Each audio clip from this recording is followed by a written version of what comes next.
Hi, my name's Frank. I'm from Rhino Line-In's Technical Support Department. What we're going to do today is go over the Graco E-10HP machine. This is for spraying our one-to-one products. Now, this machine is a high-pressure machine. It's 2,500 psi at its highest setting. Most of our products we spray between 1,800 and 2,500 psi. So the machine itself has got two tanks, one for the ISO, one for the resin. Obviously the ISO is the red and the resin is the blue. So basically this machine has got three sections to it. We've got our control panel, we've got our tanks, and then we've got the pump system itself.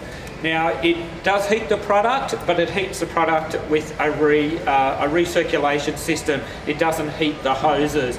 Generally, it takes about 40 minutes for the products to heat up to 40 degrees. Some products we need to get up to about 50, but it's usually between 40 and 50 degrees. The tank temperatures, and then we can set our pressure, our temperatures that come out of the machine itself to go to the gun. So, we've got instrument panels. We've got our manifolds which distribute the product, and also it's got the return hoses as well.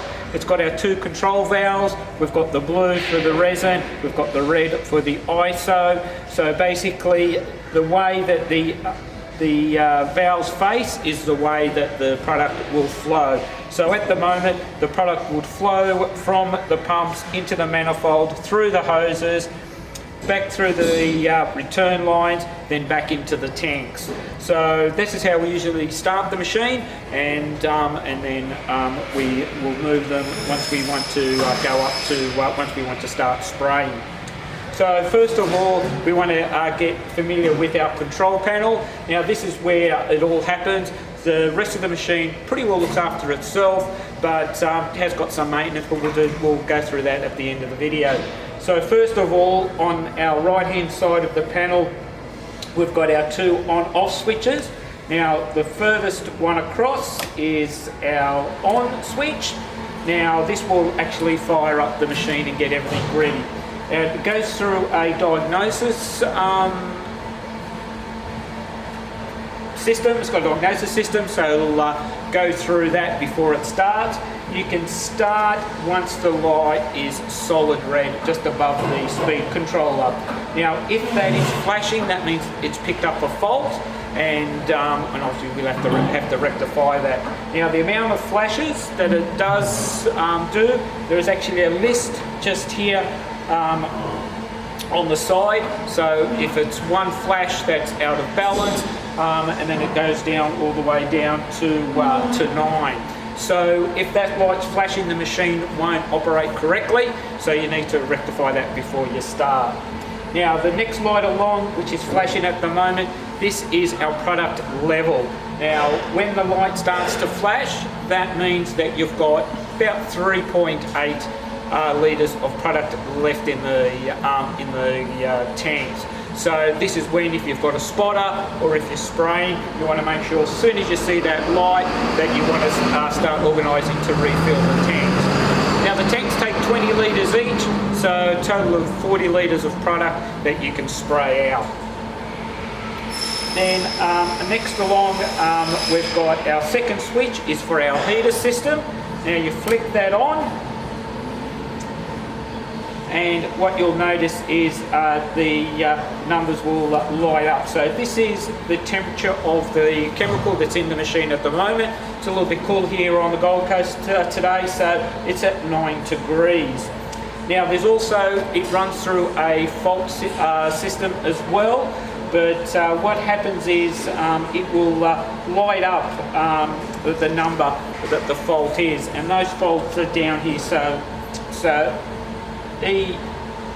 E04, well that's a temperature probe fault, so that would come up as E04, but it goes from 1 down to 4. Okay, so what we're going to do now is just show you the layout of our control panel. So what we've got on the right hand side of the panel, we've got the speed controller, which is this round knob. We've got the on switch for the machine, and then we've got the on off switch for our heaters.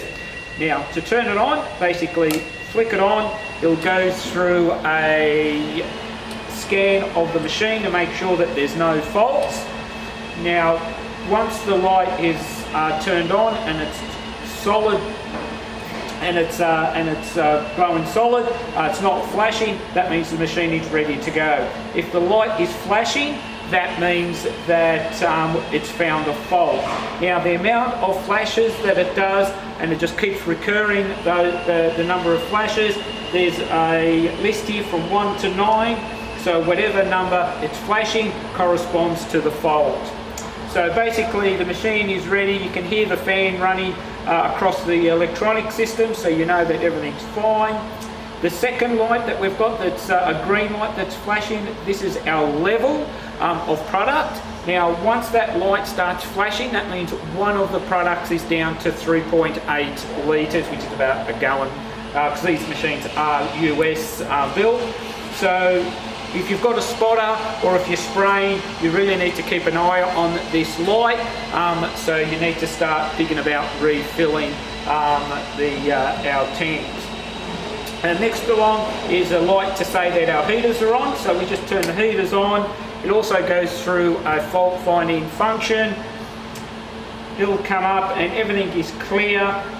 We've got the ISO and the resin temperatures here at the moment. Now this is the temperature inside the machine. This is not the temperature of the product. So basically this will tell you what the machine is pumping heating the product up to as it goes past the heater coils. So at the moment everything's fine. As I said, it has got a fault function in this as well. Now this is a little bit different. This will come up with a fault, it will have E0 and then the number. So the most occurring fault that comes on these is E04, and that means that the temperature sender is not connected. Usually you can turn the machine off and on and it comes back on, it clears itself pretty quickly. But that's very rarely, but you know, that's probably the most common one we've got. So at the moment, the machine is idle, we've got nothing pumping. For the training that we're doing today, I'll just show you how to turn the heaters on. So the heaters on these two buttons on the right hand side. You can hear it click. Now that first click tells you that the heater has activated, but you need to actually turn both of them on individually. Now you'll see two red lights just flashing. That means that the heater is actually operating at that time. So now there are a couple of settings that you can do with these. We'll just turn those heaters off at the moment because we've got no fluid going through. So down the bottom we've got 4 buttons. Now we've got on the right hand side we've got Fahrenheit and degrees. Okay, so basically we've got it set at degrees. You can change it to Fahrenheit if you prefer to use that temperature, but as in Australia, degrees is what we use. Now on the left hand side we've got what the temperature is in the heater block at the moment. The lower button, if you flick that, that is actually the target that you want the product to be at. So you can basically go from anywhere from, at the moment I've got it set at 40 because I've got poly lube through here. We don't want to overheat that, but we just want to run our machines once a week with the heaters, so we just keep everything circling, keep everything going. So you can actually press the up button and you can go all the way up to 77 degrees.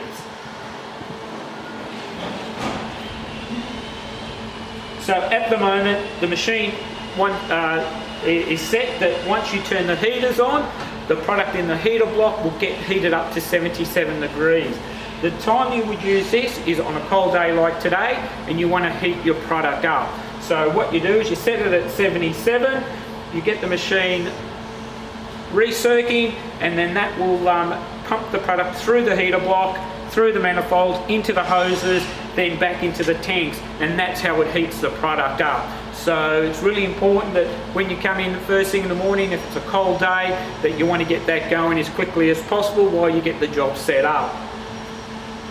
So at the moment, the machine's basically ready to go. So that's the control panel. Now I'll go back over to our right hand side. Now this is our controller that we've got here. This is our speed controller, or basically what pressures you set it at. So there's two functions on this switch. There's recirc. So now if you go 1 recirc, now this is a slow recirc. Now if you want to heat your product the quickest, this is the best way to do it. So you can have your product set at 77. As it goes past the heaters, the product will heat up nicer. It will heat up quicker because the product's got more time to cross the heater cores. Where if you have it on the fast mode, the product will go past too quickly and it won't heat up as quick. So I know it can get frustrating, but the slower you go, the quicker it's going to heat up. If you get up to about 30, 35 degrees in your tanks, what you can do is you can actually set that to fast, and as long as these numbers don't drop down, that means you can keep it on fast. But if the numbers if the temperature starts to drop too quickly, it's gonna take longer to heat up. So just go back to slow and heat it up that way. So just going to shut the machine down. We're going to just show you a little bit more on the machine. Now we're going to show you the main control panel of the E10. Now the control panel is divided up into two sections. We've got our control panel on the right hand side, which is our speed controller for our motors. It basically adjusts your pressures once you want to spray. Then on the left hand side, we've got our heater controls. Now it's laid out very easy. It's easy to read. There's not many things that can get you too confused, but definitely are worth spending a bit of time and learning the actual control panels. So first of all, we've got the speed control, as I mentioned. We've got the on-off switch for our motor. We've got our on-off switch for our heaters. Now we've got indicator lights. This is our system indicator light, which basically every time you switch the machine on, it goes through a series of checks. So it's got a self-diagnosis. If there's a problem, this light will start to flash. So basically it's got, if it flashes once, it's got one issue, then it goes all the way down to 9. And it just keeps repeating until you turn the machine on. Turn the machine off, then back on again. If the fault has cleared, it will stay solidly red. If not, it will flash the number again, and then you have to get a tech in to do any repairs. The second light that we've got, this is your level light. This is the level of the product in your tanks. Now, when this light starts to flash, it means you've got about 3.8 litres of product left. So if you've got a spotter or if you're spraying on your own, it's really important to keep an eye on that, because once that starts to flash, this is when you want to start putting more product into your tanks. The third light is the indicator light to say that the heaters are on and it's ready to activate.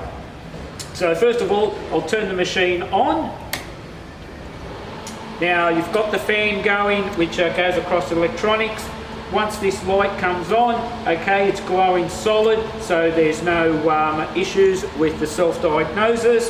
The second light is flashing. That means we've got less than 3.8 litres of product in the tank. At the moment, I've got about 2 litres of polylube. We store our machines with polylube in it because we run them once a week to make sure that they're all ready to go when we want to use them.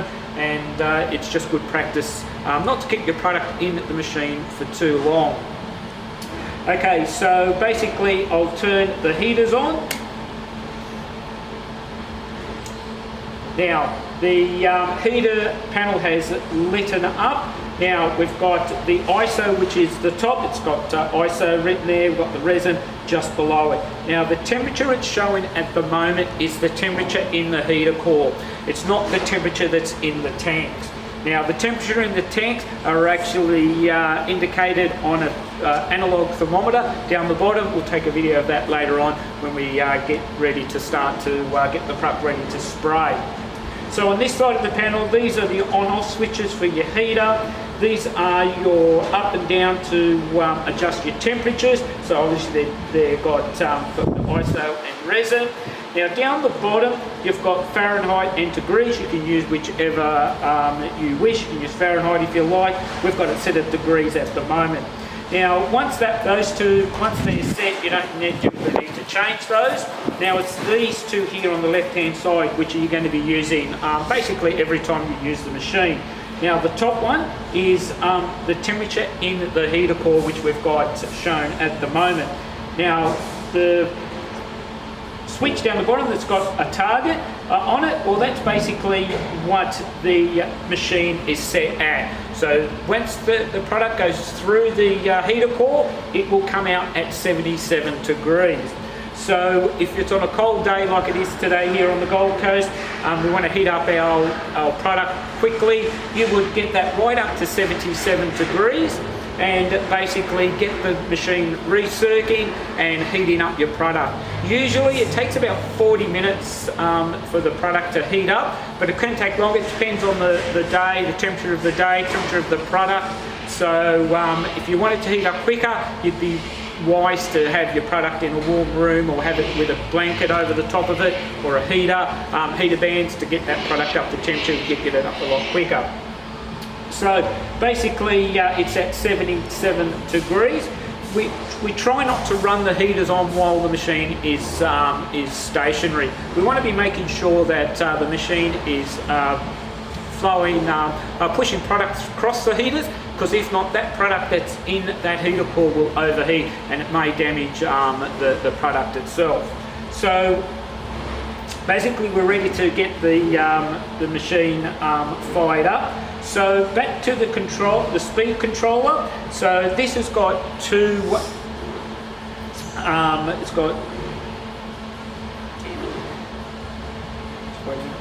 okay, so it's got two functions. Now the first function is to recirc. So basically we recircing at a slow speed. Now if your product's really cold, this is where you want to heat up your product. Now your product, the slower it goes past the heater cores, the quicker it will heat up. Now there's also a second speed. So now that is your fast recirc. Now the only time you would use that is when the product is already quite warm and you just want to get flowing a little bit quicker. But basically while you're heating the product, you want to be going down slow so it can heat up. So we've got the machine running, it's circuiting, it's going through the pump, through the manifold and the hoses. So to turn the heaters on, we just press this button. Now when you turn the first heater on, you'll hear a clunk. So that means it's working. You'll also see that the light is flashing. Now while that light is flashing, that means the heater's working. So we'll turn the resin on now. Okay, so both lights are flashing. The indicator light is on as well. Now with the diagnosis size of the heater, basically what will come up is a letter E and a 0 and then a number. So if you look at note that number, then along the left-hand side you've got all the fault codes that you'll need to know that the machine can do. So if the light's flashing red on our controller, on our speed control side of the panel, this is 1 and all the way down to 9. Now this is the heater control fault. So basically E01 all the way to E04. So if any of those numbers come up here, you can quickly have a look and see what the problem is. So at the moment it's going through. We've got it on, at the moment we've still got it on target. I'm going to change it. So at the moment the temperature of the fluid going past the heaters is slowly rising. You can see it's going up to 66, 67. Now they may go up differently. It's usually around about a couple of degrees difference, but they will fluctuate considering what product is going through. So at the moment I've got polylube in it. I don't want the polylube to get too hot. So what I'll do is I just want to show you what it looks like once it's, if you go to fast mode too quickly. So we're at 73, we'll get it up to 77.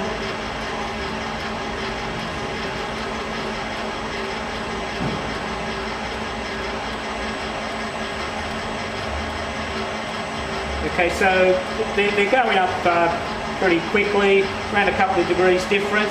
You'll find that as soon as I go to fast, the temperatures will start to drop. So we've got the ISOs dropping very quickly.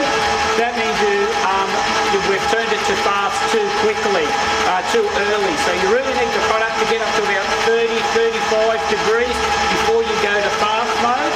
But even at that temperature, if you see them dropping, that means that the product's going across too quickly and it's not heating up enough. So we can go back down to slow, and you'll find that those numbers will start to go up. They're already starting to go up. So it's really important that you do keep an eye on that. You don't want to go to fast mode too quickly. Okay, so what I'm going to do now is I'm just going to go back to target. I'm going to drop that down to 40 degrees because that's the temperature that I like to have it as when we've got polylube. We don't want to get the polylube too hot.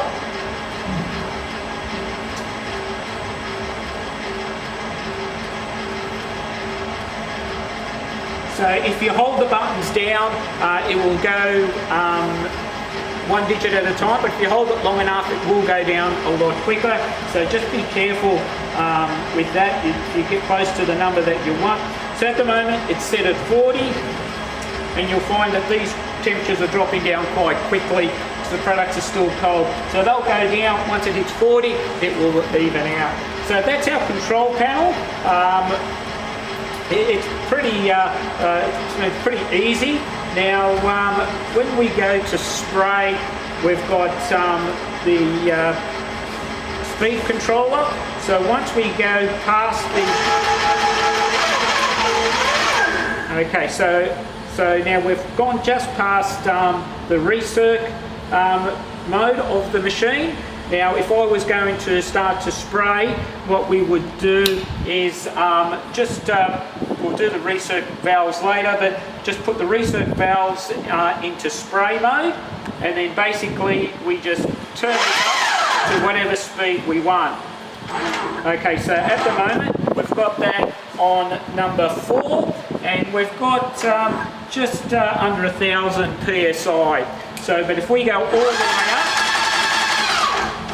it'll be up, and it'll be up and around the 2,500 psi. That's the maximum of this machine.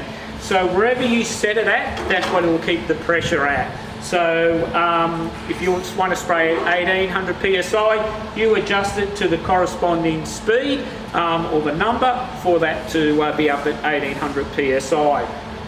Okay, so we'll just turn that back off and just do the recirc valves. So basically we've depressurized the system, and so we're just basically ready to move on to our next section. Okay, so we've done the control panel. Now we're down here at the manifold. This is basically where we choose if we're going to go into the recirc mode or if we're going to go to pressurize the system so we can start to spray. So basically we've got the red and blue. We've got the red, which is ISO, the blue, which is the resin. They've got their own gauges. Now the gauges, you know, it depends on the product. They can vary in pressures, depends on the viscosity of the product, but usually you're around about, you don't want to be any more than 200 psi difference. You want to try and get it as close as possible. So basically with our control valves, the way that the arrow or the valve is pointing is the way that the fluid will flow. So at the moment, the way I've got it set, it gets picked up from the tank, goes through the pumps, and then it goes through the heaters, comes through the manifold into the supply hose, then it comes up to what we call our manifold. Now this manifold actually bolts to the gun. So this is our supply, this is our return, so at the moment the chemical will come through the into the gun manifold, back out, back to the manifold, then through this hose and back into your tank. So this is how we heat the system up. So basically, if you've got it set at 60 degrees on your target for your product, once everything's heated up, it'll come out of the manifold at 60. It drops around about 5 degrees by the time it gets to the gun, because these hoses aren't heated like the bigger machines that Graco make. So the only way you can keep the heat in these lines is have the product flowing through it. So generally, when we get ready to spray for the day, we'll have the gun set up onto the manifold, so the gun can be heating up as well. So you want the gun up at the temperature you've got it set at, and you want to make sure that everything's at that right temperature, because you don't want to lose too much heat. So our control valves are on recirc at the moment. This is the way you heat up your product. This is the way that you clean out your hoses when you're flushing out the machine as well. So for us to go to spray mode, what you do is you just turn them towards the supply hoses. Okay, so we just want to make sure that there is actually a lock that they lock into, so it's pretty, you can definitely feel that they're engaged. So at the moment, the machine is ready to pressure up. So if we're ready to spray, we would go to our controller, we will turn up. As you can see, every time I go up one number, it does start to pressurise up the system. Okay, so we've gone to full pressure here, so they're very, very close. Now sometimes one of the gauges or one side could be a little bit higher, like we've got here at the moment. The resin is just a little bit lower, so what you can do is just drop the pressure on the resin, on the ISO, and that will fire up the machine. Then if I can do this one, just drop it up a bit, and it just brings those pressures up. So you can equalise it that way as well, but usually if you've got your temperatures right, you're going to be within that range of a couple hundred PSI. The machine has got an automatic shut off if it becomes out of ratio too far. So basically it will be one flash on the fault light, but usually it shuts down and you're going to, else you're not going to be able to spray.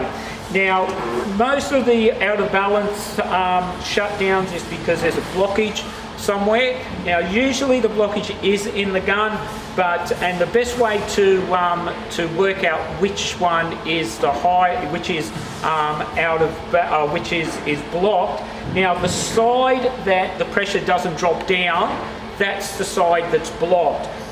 So if you pull the trigger and the ISO side is blocked, the pressure will stay up because the pressure can't be released, and the resin will drop down, and then that will activate the light, and then you're out of ratio. So that means that the blockage is on the ISO side, or it could be on the resin side if it's the other way around.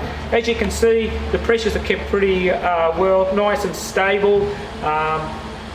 It will basically stay like that. We try not to, here at Rhino, we don't try not to have it sitting on pressurised for too long. Look, there's no reason why we don't. We just want to keep the product moving, want to keep it at that right temperature.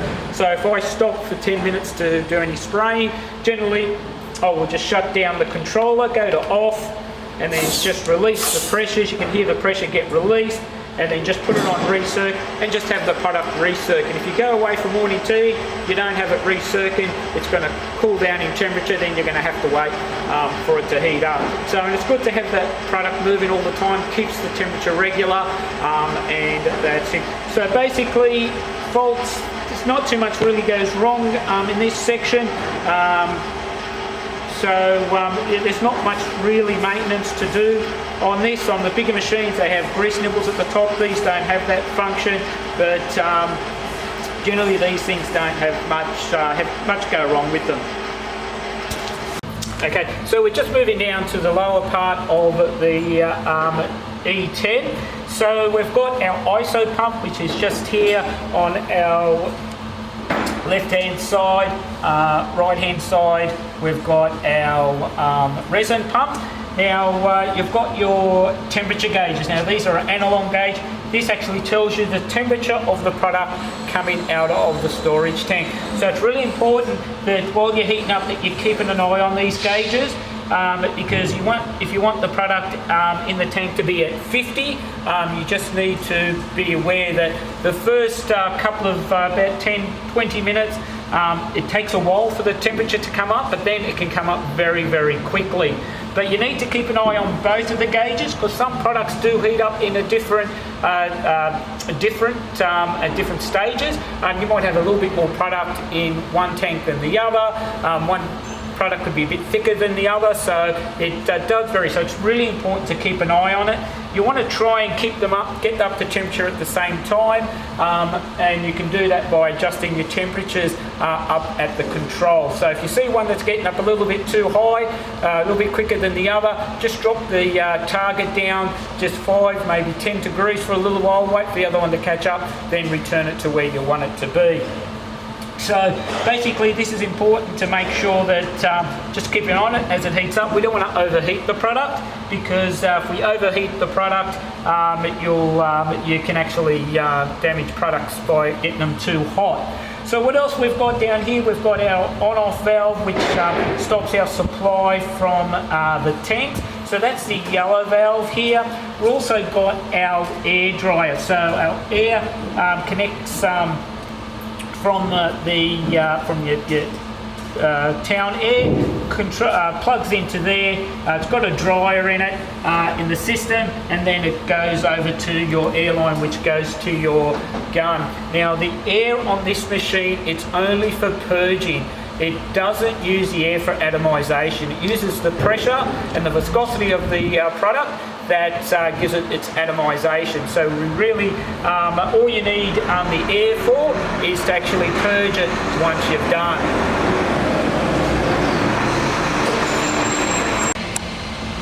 Okay, so we've shown you the gauges and the on-off valves, the air system down here, but there's also something else that you've got to really pay attention to. This is a really important part of maintenance on the E10s. Now the bigger machines have got automatic oilers for the ISO pumps. Now the ISO pumps, if they any air interacts with the ISO, it crystallizes. So what Graco have put in some wet seals in the top of the ISO pump. Now you need to oil these regularly. You need to keep them nice and moist. The oil is a barrier between the ISO and the air on the outside and the moisture on the outside. So Graco machines are made in the US, as I mentioned before. So a lot of all the nuts and bolts are all Imperial. Now so you'll need a quarter socket or a spanner, doesn't matter. There are 2 bolts on the side. You'll see a black plastic screen. You just need to loosen that off. When the machines are new, they're quite tight. So we just need to move that out of the way. And in your Graco machine, you'll actually have ISO pump oil. And what we need to do is, you don't do this while the machine's going, we need to just put a bit of oil on the shaft, just let it soak in, and then you're right to go.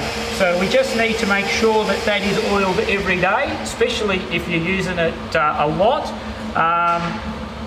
If you don't, you'll get ISO coming up past the seal, and what you'll find is that it'll crystallize, and then you will have issues down the track. So basically we just do that back up.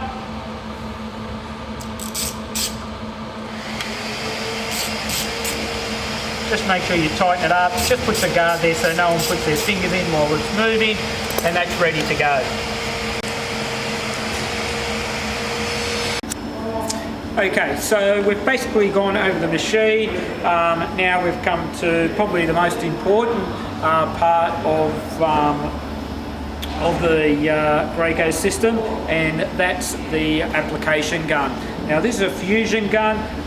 It's basically the base model. There is a model above this which has a cartridge which you just chop and change. but we find that sometimes that can become very expensive. So with this gun here, it actually completely pulled apart. With a set of O-rings, you can rebuild it very, very quickly if it needs to. But this is where most of the maintenance needs to be done, and it's not at the end of the day, but this is during spraying as well. So the gun itself actually connects to the manifold, which I showed you earlier. Now, the most important part of the manifold is these areas are kept clean. Now, this is the resin side, this is the ISO side. They are labelled A for the ISO side, for the A side. Now, if there's any ISO left on this space or within the valve area, it will go and crystallise and you may have a blockage. So it's really important to make sure that you clean it. Generally I wipe it with some acetone and then scrape it with a knife to make sure that there's no build-up, and then just put some grease which will seal it. But that's not to say that it still won't crystallise. So just before I put the gun on, I just make sure that they're both just with a very small screwdriver, which actually comes with the gun kit. Clean it out, make sure that there's no crystallisation. Then once that's done, you can put just a smear of grease on it, and then we can fit the gun. All right, let me just shut that down. Okay, so as I mentioned, just a small screwdriver like this one actually comes in the kit. Just want to make sure you actually that's got just a little bit of crystallisation in it. Want to make sure that's all clean. And also that side. Now, when you go from side to side, just make sure that you do wipe the screwdriver. We don't want to contaminate the ISO into the resin. Make sure that's all clean. And then what we do is, now I generally, this is actually a cleaning manifold. I generally don't use it for that, don't have it set up for that. I just use it to hold our check valves in. Just makes it a little bit easier when you're walking around, so we don't have any issues of them, because sometimes they can fall out. So basically this is where the manifold bolts onto. You can see the O-rings there, so we need to make sure that they're lubricated. Just make sure that you have got grease on them, because if we do get a little bit of ISO or resin, especially the ISO, it can stick to the manifold, and what you'll find is that if you don't check your manifold and you try and bolt your gun on, you'll have a leak. Now you think if this is 2,500 psi, you know, the chemical is, especially the ISO, can affect you quite seriously in your health aspect. So it's really important that make sure that everything's nice and lubed and everything's clear, so you don't get any leaks. So this is a fusion grease. You'll get a tube of this in with the kit. So generally this is all we use. We try not to use too much Vaso. Maybe if I'm going to have them sitting over Christmas because we're down, I might put Vaso on them, but usually it's definitely the fusion grease that we use. I just always make sure, just put a bit extra on the seals, on the O-rings, just make sure that they're well lubricated, nice and soft. So we've checked our manifold, it's nice and clean. Make sure that that's all clean. Just a smear of grease on here as well. And then we can bolt our gun on. Now, the fusion guns come in different size mixing chambers or tips. So with the E10, you can use a 2020 or all the way up to a 2029. You won't have enough flow for anything larger than that. You've got all round, you've got flats, so there are a couple of different tips that you can use. In this one I've got an all-round 2022. It seems to be probably the most reliable tip size for the E10, but if you're doing something a little bit finer and you want a bit of best product, you can go to the 2020.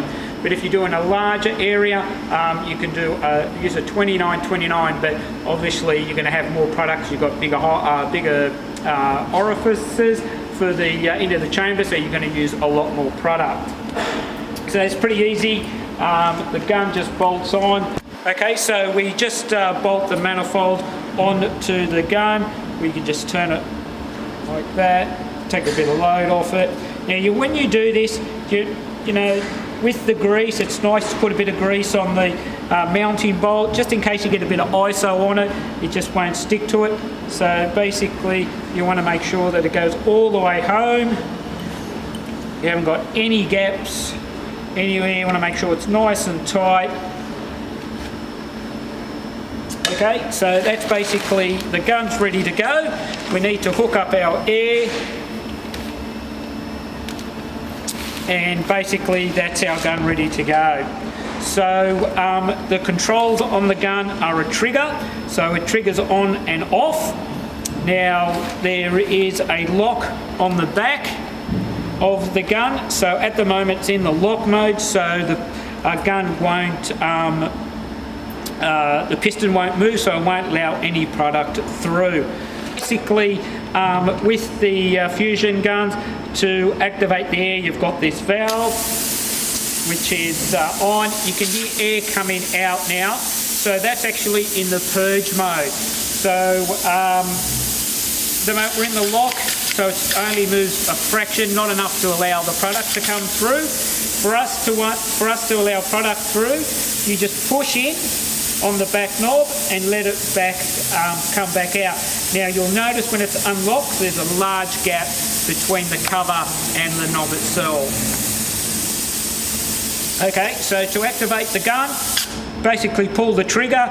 You can hear that there's no air because it doesn't need to purge. So at the moment, if the machine was pumped on, the machine was on and up to pressure, we'd have the product would be ready to come out. Now, what we need also, just to show you, now these are our valves for our product. Now, when you've got it set up and you're at 2,500 PSI and you're ready to spray, you just turn these on and basically you'll feel a thump. That's the pressure taking up any slack that's in the system. Some people can feel it, some people can't. I think it's quite pronounced. It's quite. I think it's, you know, it's quite a big feel. Sometimes it's a bit of an indication if you don't have felt it before and you don't feel it. When you turn it on, that could be a blockage. So just keep it in mind. Just try over, you know, the first few times, just turn them on and feel the thump. Then when you get a lot more practice, you'll know if there's no thump, you might have an issue. So basically these just turn on and off. You don't turn these on until you've got pressure because you don't want any air to enter the system. So basically we're really, with the gun set up as we've got here, we're ready to spray. So the next part of the video, what we're going to do is show you how to drain the tanks with the polylube. So once we drain the polylube, and then we can start putting the product in. I'll show you how to get it recirculating to heat it up, and then we can apply it.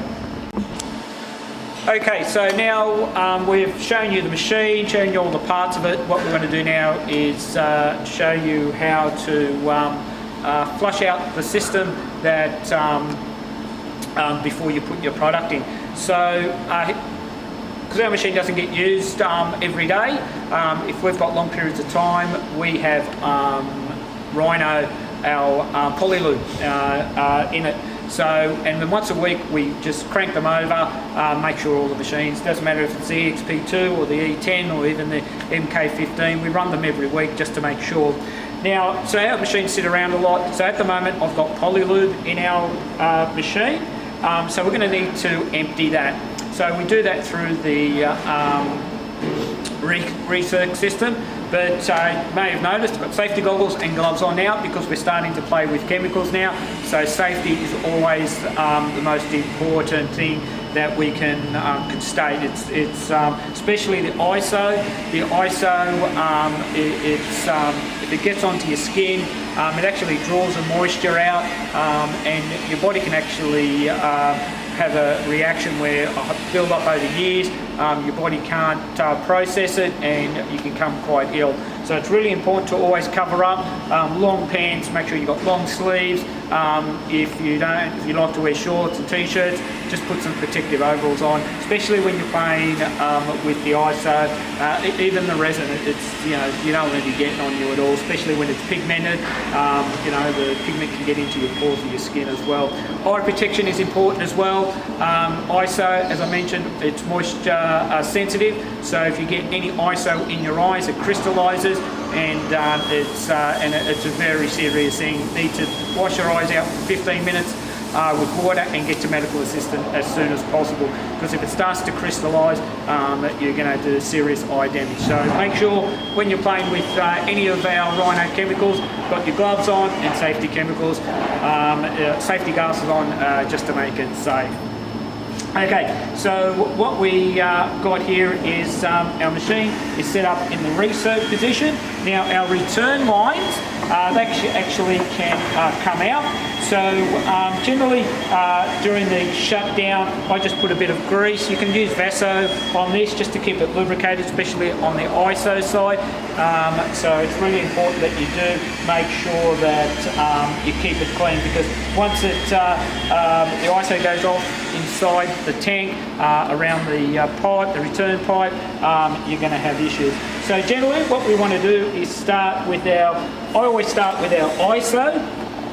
So you just take out your return line, and basically just on slow mode, you just want to empty the tank. Now, as you can see, you've got the product coming through at the moment.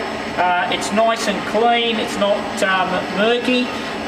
If you leave the ISO, if you don't flush out the ISO properly, you'll find that the polylube will go quite murky. In fact, it can even go jelly-like. So it's really important that when you're flushing and cleaning the machine out, that you actually make sure that it's done properly, because if you get the jelly substance, it's almost have to pull the machine apart and get it fixed. So we just keep it running out. As you can see, I've got about a litre in there at the moment, so it won't take too long to come out.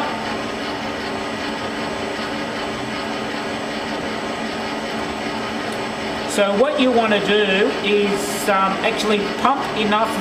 You want to pump it the tank to be empty, and actually get an airlock in the system. So when you've got an airlock, when the ISO has gone through the hose, you'll get an air burst, and then from that on, after about a litre or so, you're going to get the ISO. Now you don't want to have too much waste. Okay, so I've got an airlock at the moment. We turn the machine off, we just let everything settle down. And what you want to do is get into the habit of making sure that every time you empty the tank, you give it a wipe out. I just get a rag with a bit of acetone, just wipe it out, and then we're ready to put our product in. Okay, so I've put our product, our ISO, into our tank. So now I'm going to just put it on slow recirc. We'll still get a bit of polylube through. See, still coming through.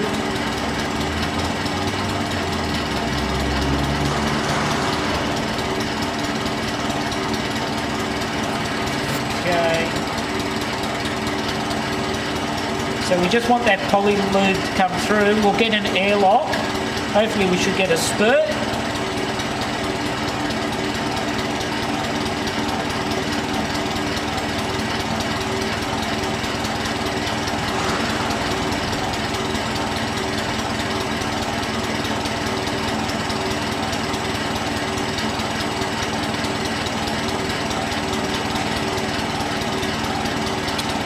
Okay, so we're getting a bit of air through, a little bit more air. There we go. Okay, so now we're going to get a bit more polylube, and then we'll start getting the ISO. So this is where we just get a little bit of waste.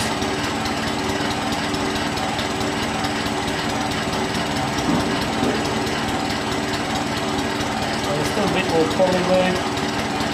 There's about 1.5 to 2 litres in the line. So And we don't want to contaminate the polylube too much, so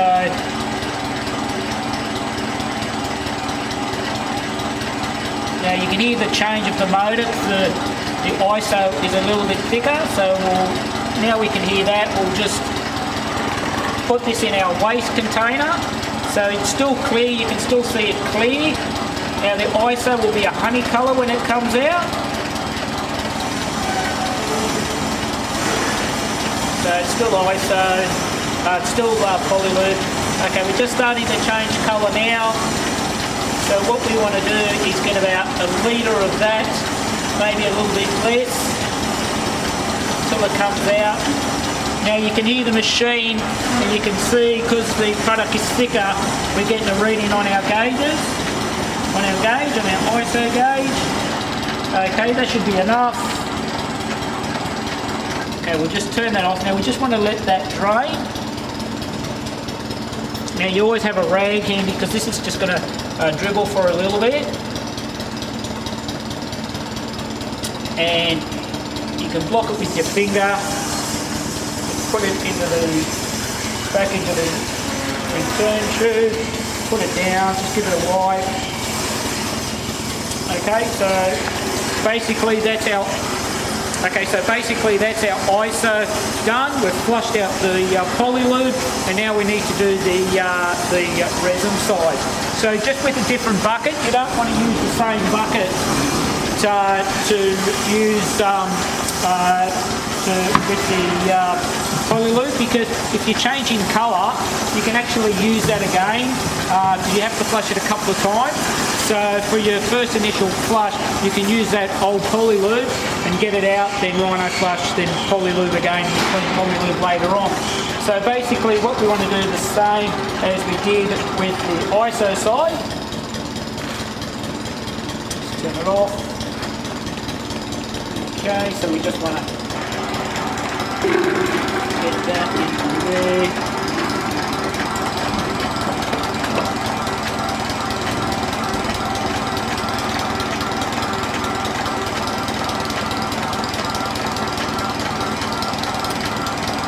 Just want to lift it up.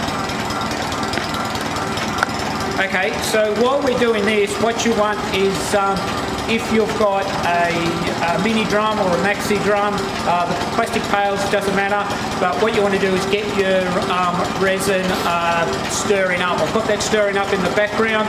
I've had it stirring for about 25 minutes or so. So while you're doing this, flushing the system out, just have it stirring. Now, if you're using the 20 litre pails, you'll just need to use a stirrer just before you pour it in, but it needs to be stirred for at least 5 minutes on a slow speed with the drill. We don't want to bring any air into the system. I'll just grab the stirrer. So this is the stirrer that we like to use in the E10. Basically because it's plastic, our tanks are actually plastic as well. So if you used a steel or an aluminium or something that's got sharp edges, you'll damage the tank. So we found that these are the best. Okay, so we're just coming, the tank's just dropping down now. We'll get that airlock.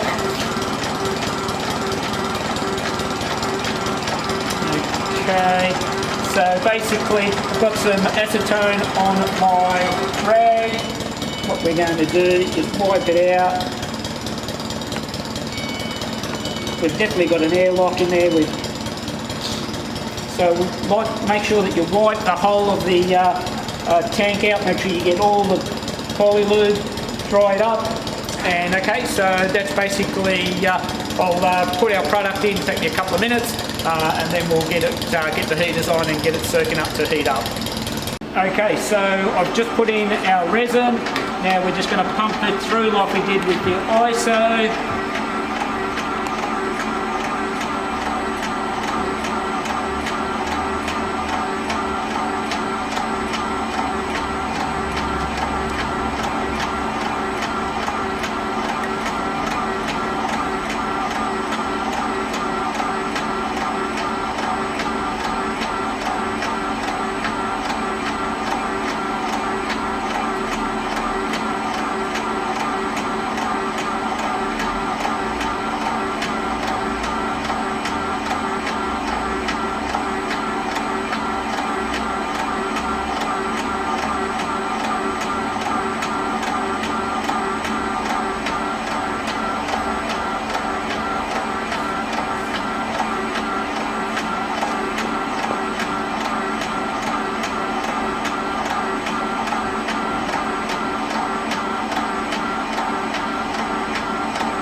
just getting our air through.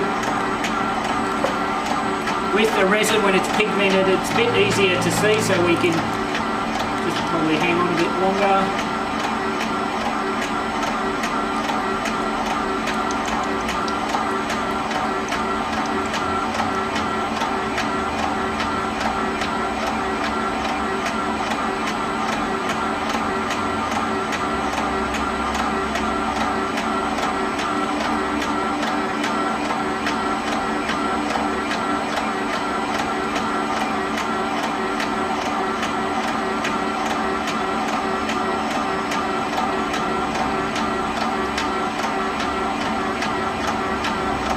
Okay, we've just got black coming through. What I'm going to do is just do that.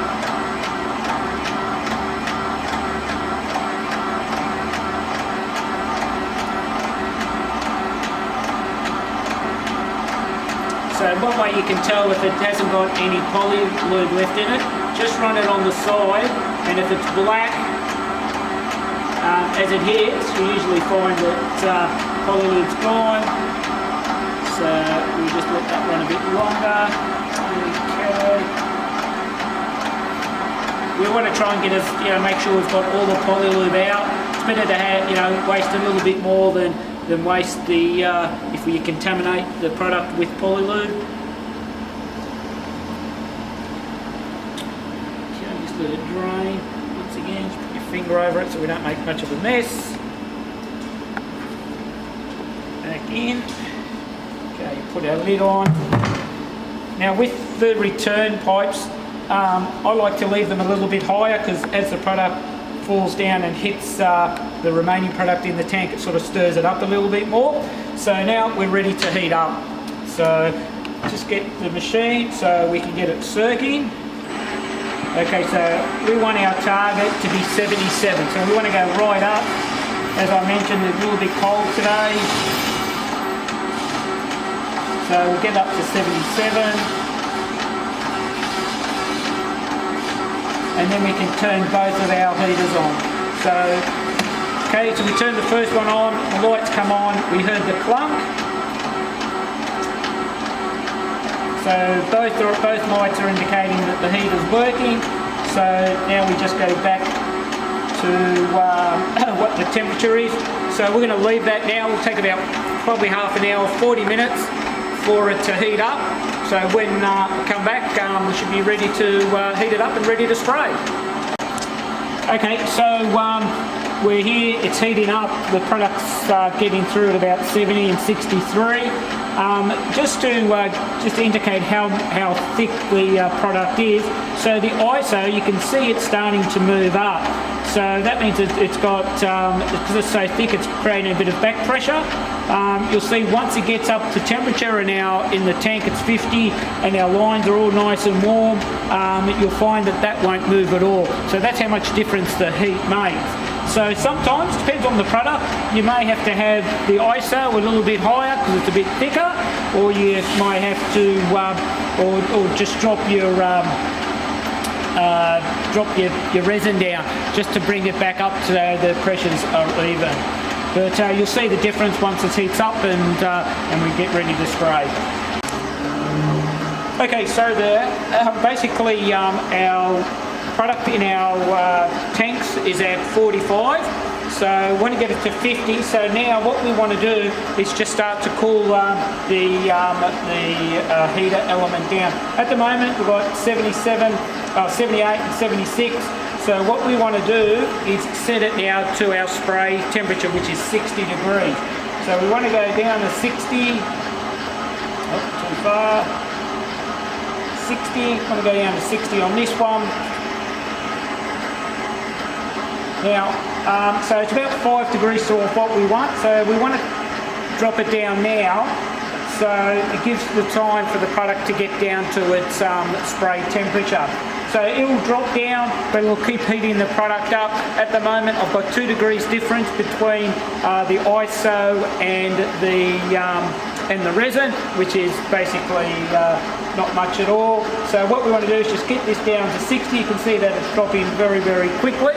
While I'm doing that, I'll just hook up the air.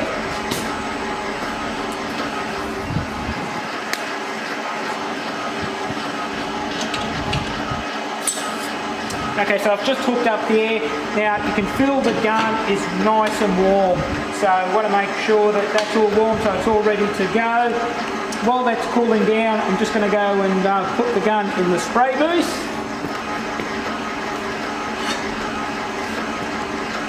Up to temperature now, we're at 50 degrees on our 2 thermometers down the bottom from our pickup from our tank. We're at 61, 60 degrees here for our supply. So when you go to spray, you want to take your drill bits. Now these are to clean the tip out. If you do an extensive spraying, you want to have this nice and handy so you can clean your tip out if your spray isn't quite right. So you also got the small screwdriver just in case, but also you need your tool to open up the valves. So what we're going to do now is I'm going to pressure up the machine, so we get that all ready. So first what we want to do is just turn our controller to the off position, and we want to put our recirc valves to the spray position, which is forward. So the arms are looking forward, everything's looking good. So we want to crank this up now. We want to go all the way up to 2.5. You can see the resin's just a little bit lower. So what we want to do is just drop this down a bit, and that just brought it up so that's all nice and even. So what we're going to do is just go into the spray booth. I'll show you how to turn the gun on, and then we'll do some spraying. Okay, so we're ready to spray. Remember, whenever you're spraying any of our products, you need to have a pressurised hood on. It is the best way to go. You can use the some strength with the organic filters as well, but definitely pressurised is the best. Now, so we're ready, we've pressurised. So what we want to do now is just turn our air on. Just give it a bit of a tweak, make sure there's no grease in the tip. And what we do now is open up the valve. Okay, I've filled the clip. You can see just a little bit of grease coming out now. So now both are open. Now we're ready to go. I'm just going to do a quick spray on a sample board, and then I'll show you the shutdown.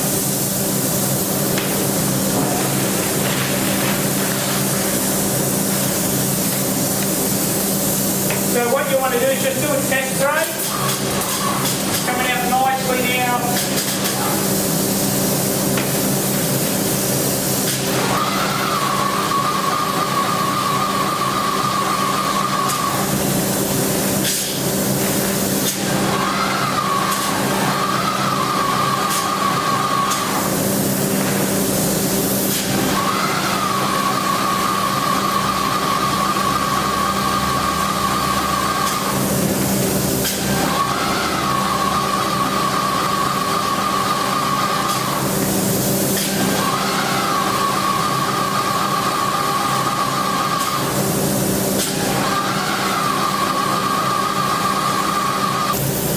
Okay, so with spray, now I've done 6 passes on that. You always, when you are spraying, make sure you do it in a crosshatch pattern. Make sure that your overlap is about 40%.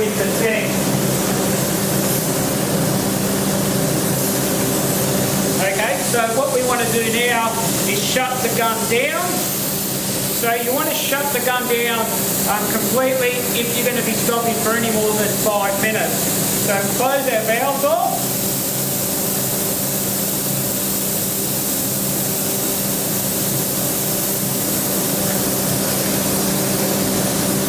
And what we do is we just pull the trigger a couple of times, get any chemical that's left.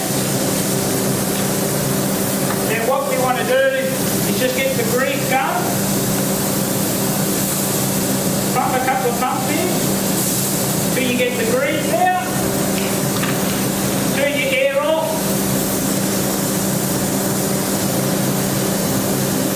lock the gun, or put the gun in the lock position, turn your air off, just get a bit of extra grease, put it on your tip, and now that gun is ready to go for your next time. Now this can, if you grease it, you purge it and you grease it, you should be able to keep this overnight ready to go. So basically, if you do this every time, you're going to have less chance of having problems with your gun. So we really need to make sure that you do grease it after if you're stopping, especially with morning to your lunch, just grease it. It's going to save you grief later on down the track. So I'll just grab the board and I'll just show you what it looks like.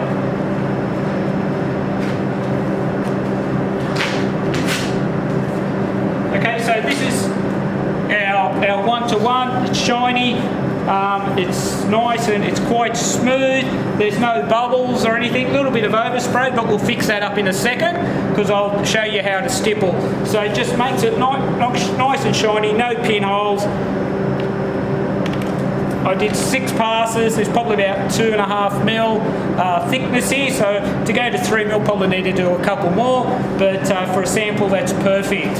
Okay, so we'll just put this back down.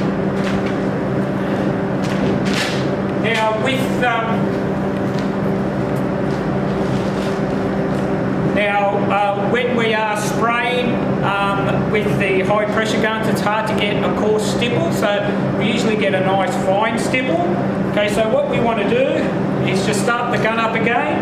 So let's get our air on, give a couple of triggers, get rid of any grease. You don't want that to go onto your job because the grease may react with the product. So the machine's full pressure up. We'll just turn our valves on. Now, when you stipple, you stand back from your job, and so basically stippling is going to cover up any overspray, especially when you're overlapping. I'll just show you how to do that. So we're ready to go.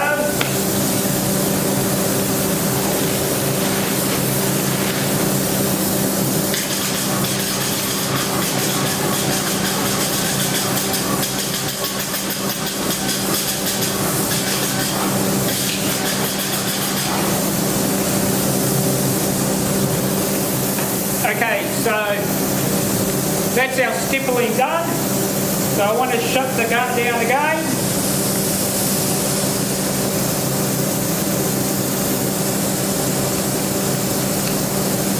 So we close our valves off.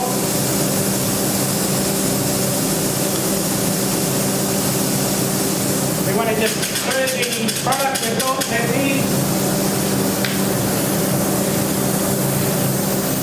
Okay, so now we just want to grease it.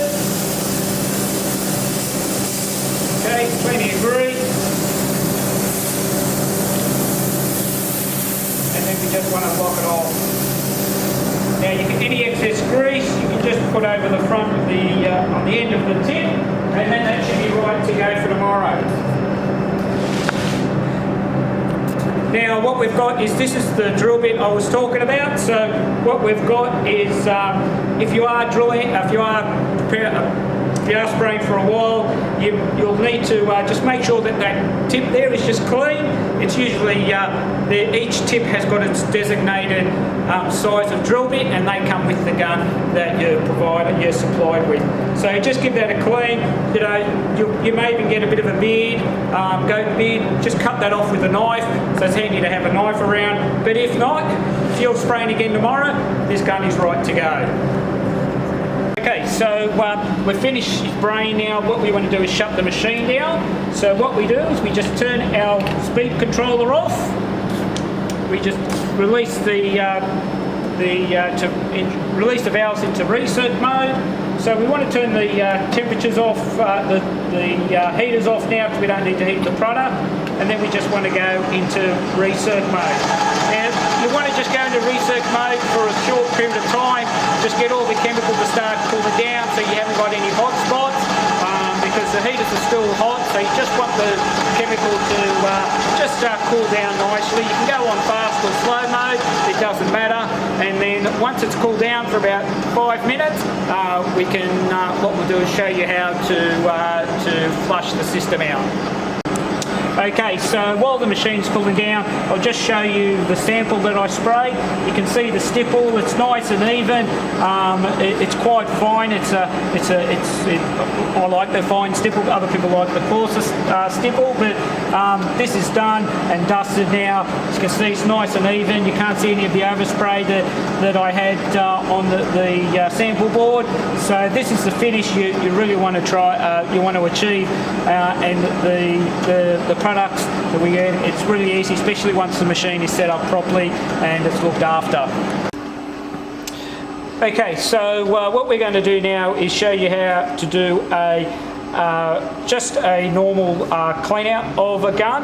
Now, if you've greased it and you've prepared it after you've sprayed, generally this only needs to sort of get done when you have a shutdown for a long time, or you got a problem.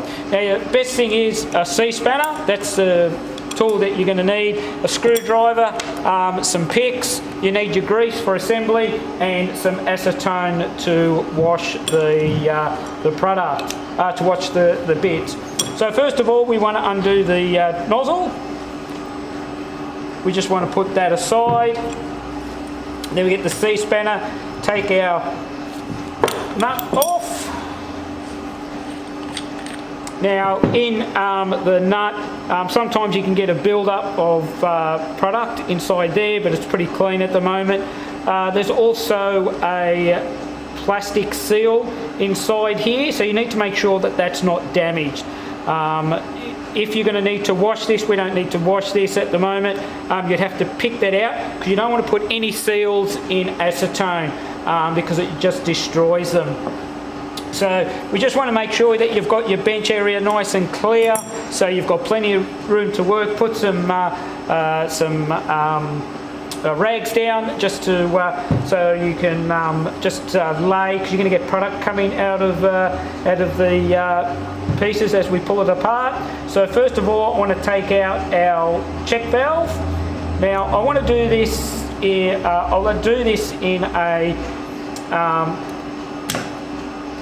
a bit of an order. So I want to get all the ISO stuff out first.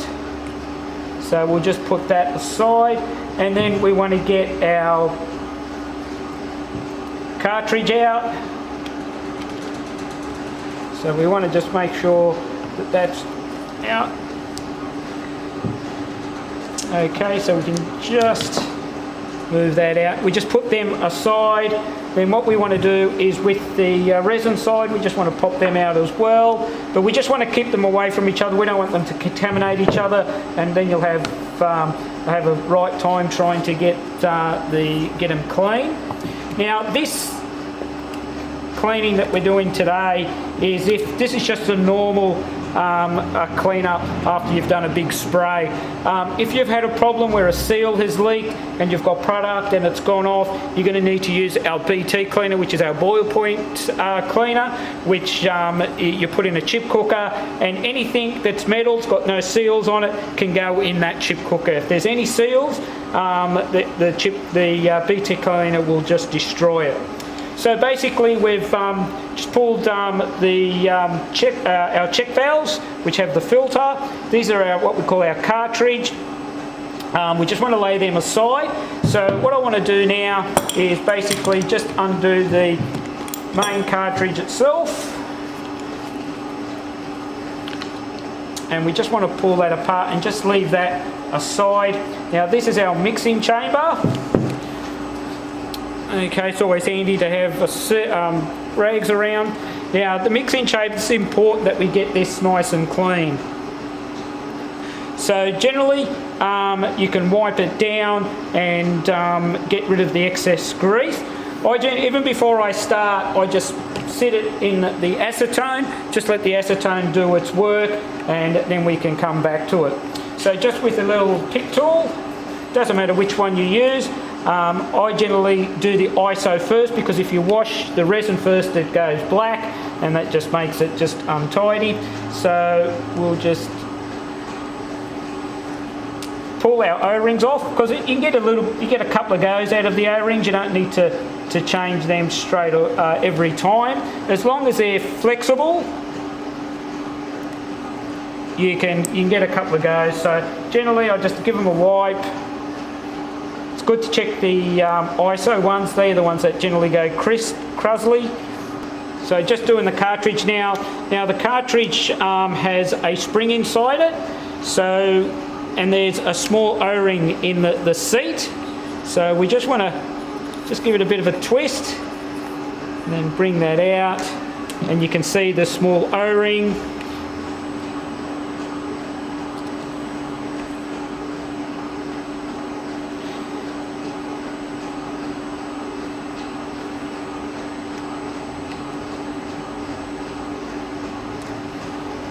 Okay, so we just want to put that there. That can now go in the acetone. We want to just get the spring out. So we just want to make sure that there's nothing clogged up or anything in that. Looks nice and clean. And now we've got our check valve. So first what we want to do is just check to make sure that there's no debris on the inside. So that's all clean, there's no debris. And what we want to do is there is a screw head. Now you want to be able to take that, unscrew that. Now sometimes if it's been in for a while, it may take a little bit to undo, but if you put a little bit of grease on it when you rebuild it, they generally do come out. So our check valve has a small ball, it's got the spring, and then it's got the screw that holds it in. So all that can go in. Now we want to remove the two O-rings.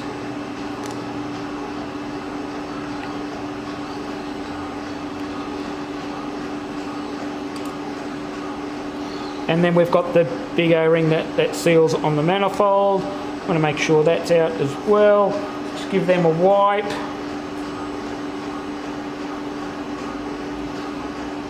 That's all good. So basically, we want to put that in there as well.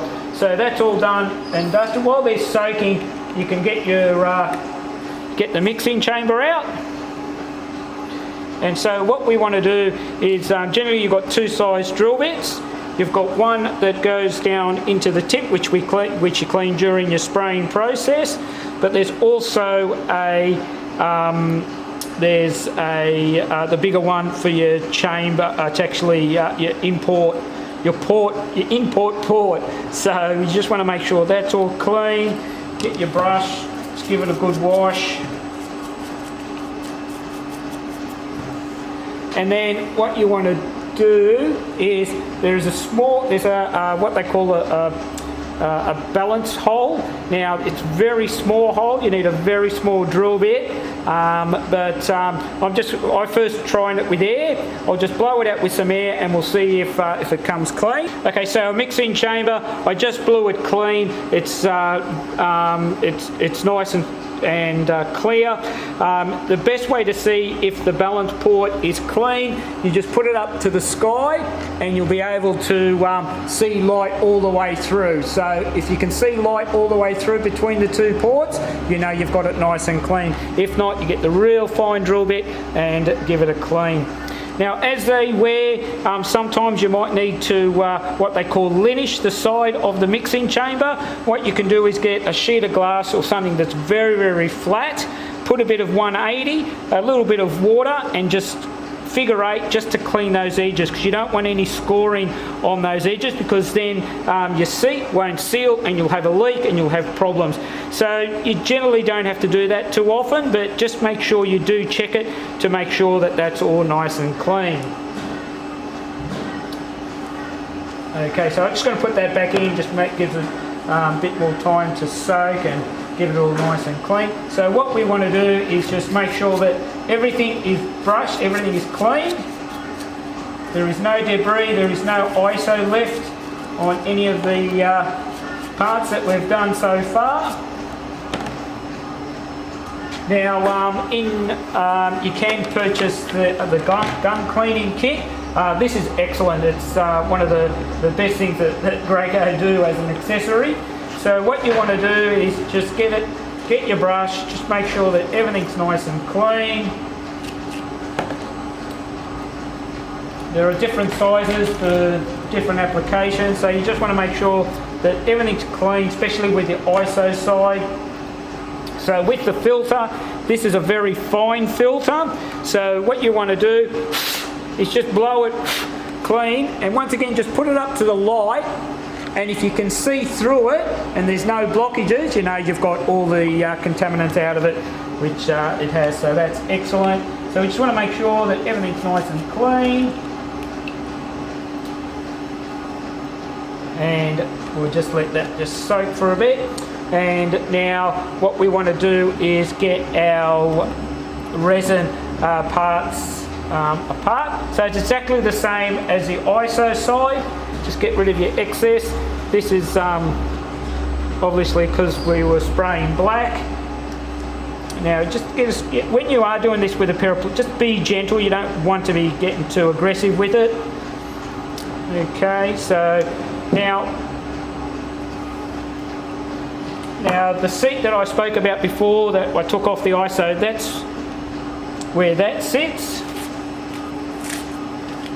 So that's where that sits, and it actually slides along there. So if there's any grooves on your mixing chamber or on your seat, you're going to have a leakage, and then once you have leakage, it's all over. Because if you're 2000 psi pushing down on that, that gives you a good seal. But once you get, if there's any damage and the 2000 psi gets underneath, we'll just lift it up, and then you'll have quite a mess. So just get our pick tool again.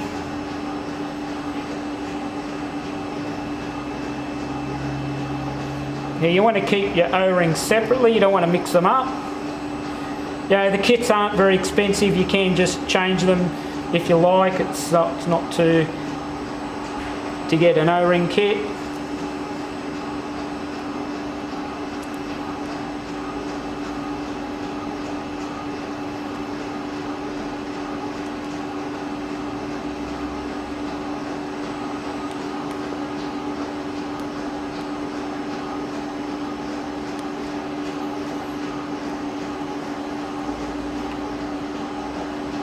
Okay, so we'll just get that out.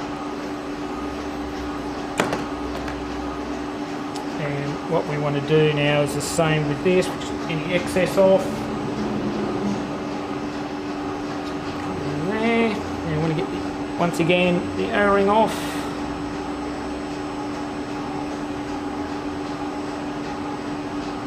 As you can see, I've broken the main rule, have gloves on, but they'll getting in my way to show you guys how to do it. So once again, we just take the screw out, the spring, just make sure you don't lose the ball. We want to put all that in there, all nice, and then. So now it comes to the actual chamber body. It's important to remember before you wash it, that you remove this O-ring that's in the front. So we just want to put that one aside. Now some of the O-rings are quite close in size, so you just want to make sure that you do keep them separated. What you want to do is just remove your grease nipple as well. And you also want to remove your air adjuster. Now, generally you don't need to adjust this too often. It's more when you are using for foam, but it's got a small O-ring on there, so we want to make sure that we don't put that in the acetone. There's one last O-ring, that's at the back here.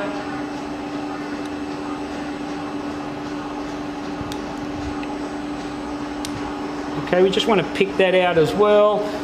And now that's basically ready to be cleaned. Okay, so I'm just going to wash everything up, get everything clean. Then when I come back, I'll assemble it and we'll be off to trot. Okay, so basically we just want to do our final clean. There's a couple of important areas that you need to focus on. Now this port here, this is your air port, so we just want to make sure that that's nice and clean, so you're getting all your airflow through there. Just want to make sure that that's all right. So I just want to make sure that that's nice and clean, goes all the way through. Just grab it smaller.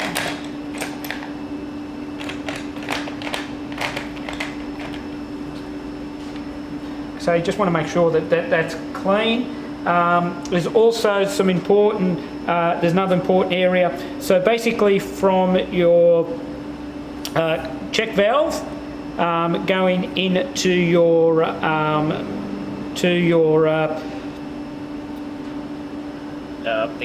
cartridge, there's a port there as well. So you want to make sure that that's all clean. So we just want to make sure that that goes all the way through. The other one first.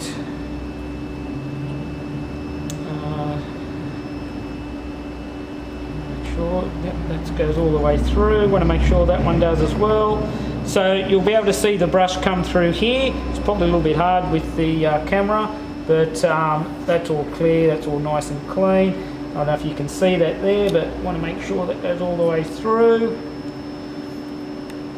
Because if these aren't clean, you're going to get a blockage, and you could become out of ratio. So really, that's all clean now. I used a big brush to get into here to get rid of all the chemicals, so it's all nice and clean. Just want to give it a good wipe down before you go too much further. Get rid of all the old grease. So basically, that's ready to go. So what we want to do first of all is make sure you put the seals back in. This can get a little bit tricky. That's in like that. Then you put your O-ring on the back. That's all done. So that's basically ready to go. So generally what I like to do, you can either use the tip, just make sure that will make sure that the seal is all the way home and it won't pick up as it goes out, so it's easy to see as before you put it together. So basically, all right to go. Sides are nice. Our mixing chamber is done. So what we want to do is put some grease on the tip on our mixing chamber. We just want to make sure. Now, with these, the 2020, 22s, or the ones that we're using for the 1-to-1s, the orifices are the same on both sides. Now, some guns you may use have a different size hole, so it's really important that on top of the mixing chamber there is actually a number. Now that needs to be facing up. So for this mixing chamber, it doesn't matter. It's not an issue. But if you are using a different type of machine and you've got the same type of gun, just make sure that you always have the writing or the inscription facing the top. So a little bit of grease on the seal, back around here as well. So nice bit of grease inside here where it slides. Now you've got your flats. You need to line your flats up. Look, some people put the chamber into the cartridge itself, but I generally just like to have it all lined up, get it into place. So just make sure you don't cross thread it. It is a coarse thread, but it still has a tendency to cross thread. So what you want to do is just screw that up all the way. Make sure it's in place. Obviously the check valve hole's got to be facing down. So we get the C-spanner. Okay, so that's done up. That's all nice, ready to go. So we can just put that aside. Doesn't matter which side you do first. I generally like to do the resin side first. So what we're going to do is just make sure, do our final inspection. Make sure there's no debris, there's no damage where the seals run. So you want to just check your seat as well. Make sure that there's no grooves or anything that's going to cause you dramas down the track. Small O-ring goes on nicely. The spring, just want to make sure it's not damaged or it hasn't got any debris that's going to stop it from allowing it to move backwards and forwards. Bit of grease, just a little bit, and then we can just push that down. Now what you want to do is just make sure it goes all the way down so it's all nice and smooth. It's not going to pick up on anything. Now this is a bit of a trap that I think a lot of people that have built these guns have been caught out before. Now you've got 2 O-rings on your cartridge.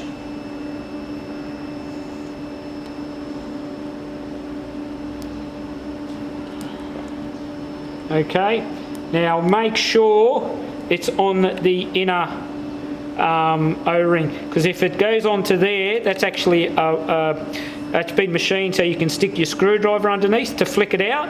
So if it's on there, you're going to have massive leakage. So it's really important that you double check that it is on the inner groove so you don't have that issue. Okay, so that's all ready to go. That's all nice.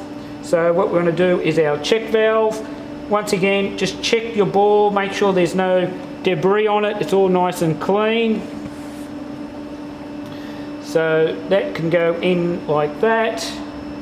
Spring, little bit of grease on the thread, just makes it easy.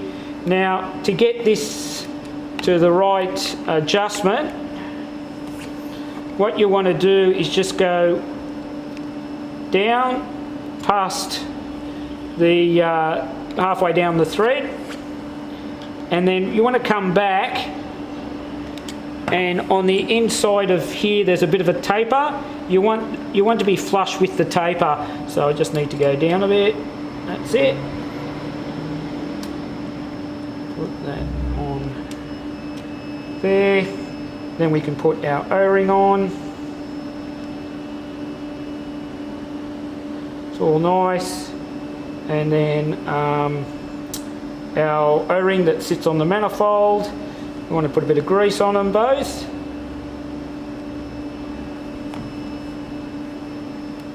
Okay, so that's the B side done. Now we need to do the A side. So the A side's a little bit different for your final clean.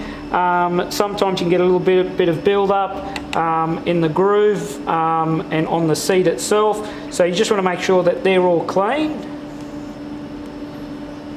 Bit of grease. Once again, just do our final checks. Once again, just want to make sure that all the grooves are all clean. There's no build up of ISO.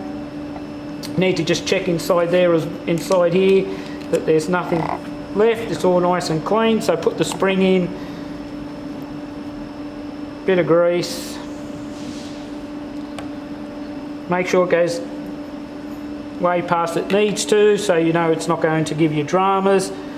You can get the buff and just buff these out. I'll get away with it this time, but you want to make sure that you make sure that it's all clean. Okay, so the ball, once again, just make sure the ball's all clean, there's no debris on it.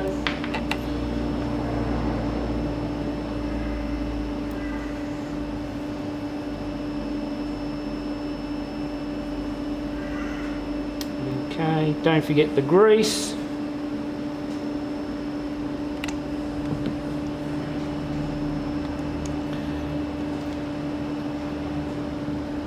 So once again, we screw past of where it's supposed to sit, and we just come back so it's just flush with the taper. Okay, so that's basically the filter goes on now, the O-ring,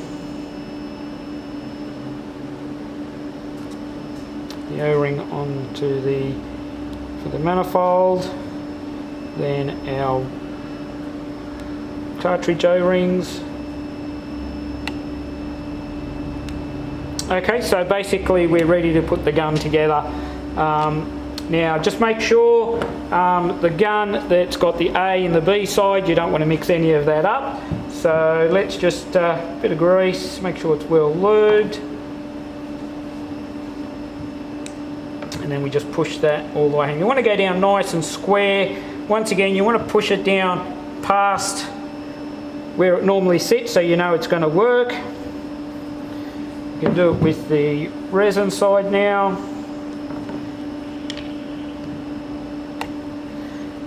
Okay, just push it down, make sure it goes past where it's supposed to. Now just make sure that you put the A side, it's actually got A initials on it, so you want to make sure that goes on the correct side. Now it should just slide in nicely, just like that. So it's firm, but it's not tight to push down. Okay, so we'll just do the same with the resin side. Beautiful, it's all nice and in. Now just with the cap, this cap's quite clean, just need to just check there's no build up. You want to make sure that it goes in, it's got plenty of lube on it, because it does actually hold the cartridges in place. So you may need to put just a bit of pressure on it, then screw it up. And just make sure it's all the way home.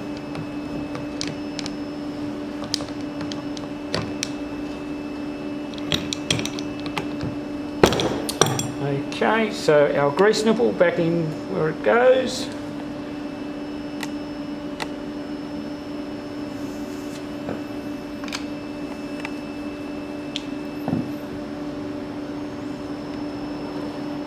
So just this screws back in. So what you want to do is just bottom it out, just turn it back a bit. That's pretty right.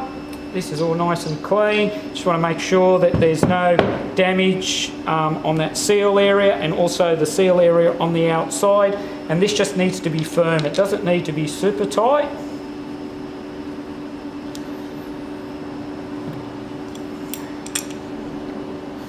Okay, so basically that's the gun rebuilt. If you have to pull this side apart, it's quite easy. It's just got the C spanner. It's got a slide in there. It's only got 2 O-rings in it. Just might need to clean it out, but generally that's all you need to do. It's ready to go. I generally like to just put the air onto it, put some grease into it with the grease gun, but then you don't have to really do that. You can just grab the grease gun and put some grease in it. Just put some grease on the end of the tip, the mixing chamber, just to stop any air going in, but if not, that's it. Okay, so we're finished spraying. If you're not going to use the machine within the next 4 or 5 days, what you want to do is do a flush out, or if you want to change colours of product, or even change the product. You always want to flush in between different products. They have different ISOs, they have different resins. You don't want to be mixing them all together. So, so any time that product needs to be changed, as in a different type of product, or if you're going into storage, this is the process you're going to need to do. So we're finished spraying. We've got a little bit of product left in the bottom of our tank. I am going to do the ISO. So basically what I've done is just put the return tube into the our product drum. So we just want to get rid of the last of the product. You can go on fast speed to this.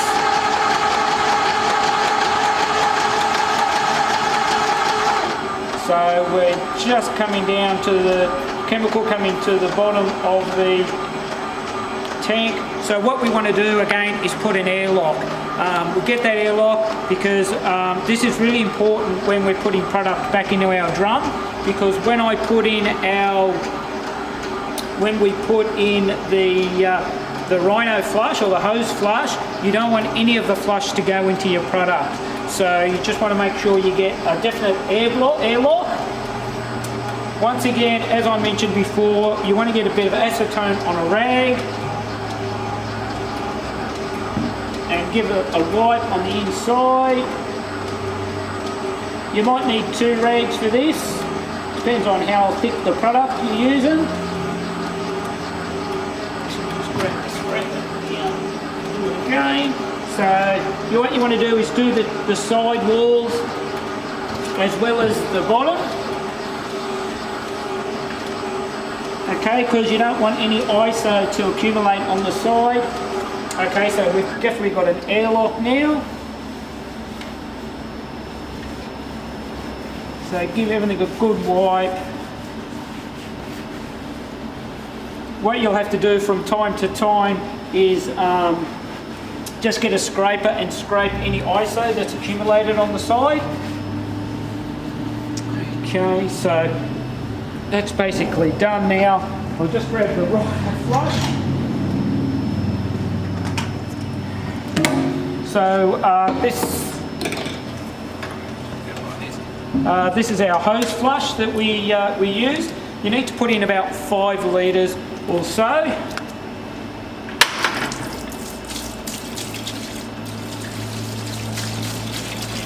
Because you want to pump out about 2.5 litres through the system, and then what you want is a little bit in there to just keep it flushing while you do the other side. Okay, just put that down. Okay, so this is where it's really important that we make sure we don't contaminate our product. So you can go quick if you like.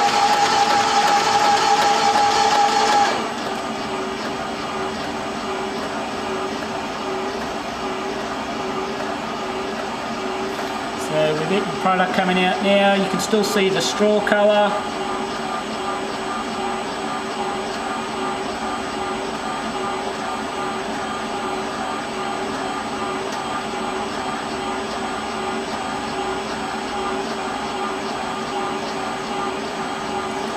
Okay, we're just getting the air through now, so just a fraction bit longer. Okay, so we just want to stop that, finger on the end, go into our waste bucket and turn our pump back on.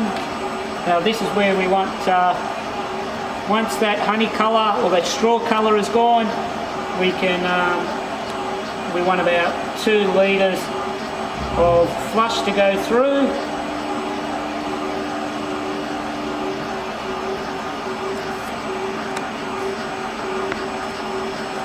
If you're brave and you're really worried about wastage, you could put this back in, but you've got to be really careful that you don't contaminate the product that you've got left in the drum.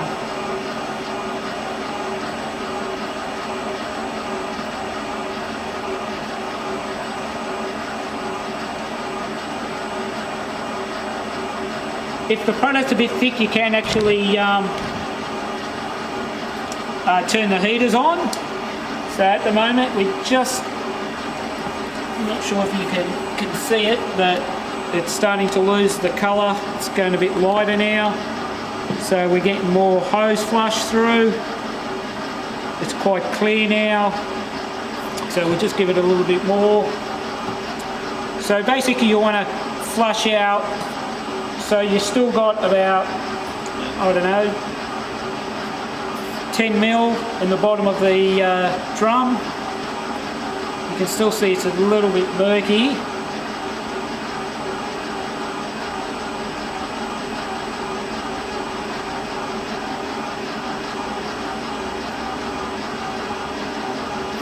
Now, this is the really important part, that we get as much ISO out as possible.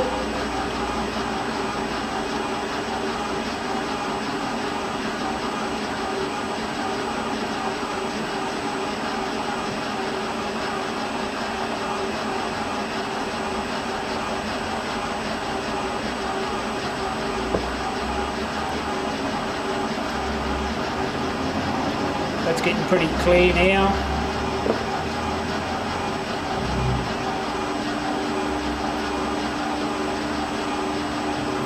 Okay, so we'll just shut that down now.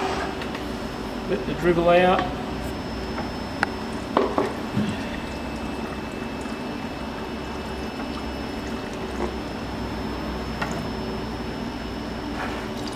Okay, so we just put that back in. And the amount that's left in there, we're just going to let it recirc while we do the resin side. So we'll just let that go. So what we want to do now is make sure that we close up our drums. We want to make sure that they're airtight. We don't want any contamination.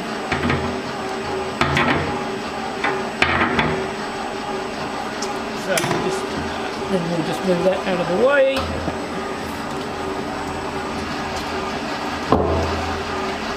Okay, so we'll just let that recirc for a bit. While it's doing that, I'll drain the resin side.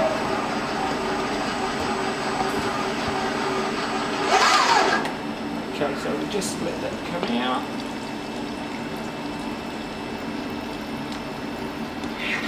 Okay, so we can, while that's pumping, we can get all this side off.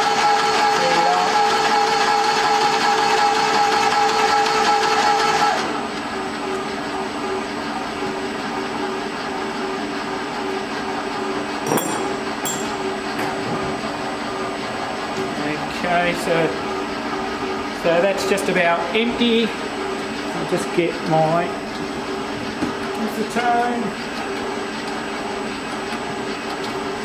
Okay, so once again, just make sure we wipe out the hopper, the tank.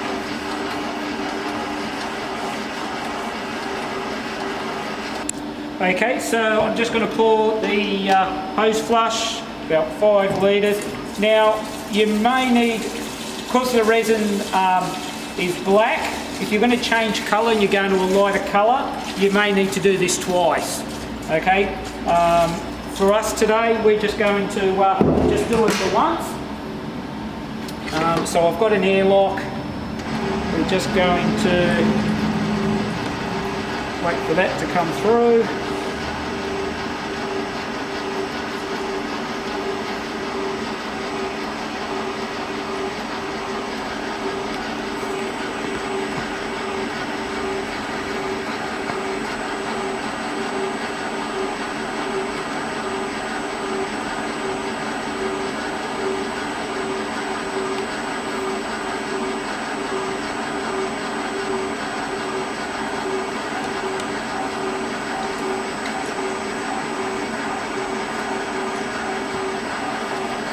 Okay, we're just getting our air through.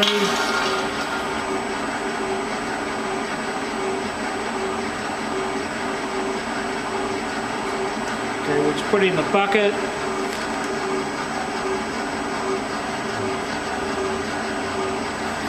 So I'm saying, if you want to be brave, you can try and catch a little bit more product, but you know, you don't want to waste a whole drum because you weren't quite quick enough by contamination. So just want to make sure.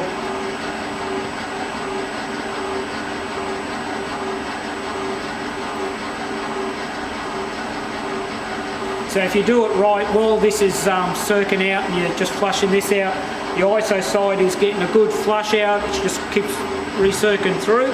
So once we've got this quite clear, what we're going to do is drain the ISO. We're going to clean the filter, put some polylube in it, flush that through, and then that's all done.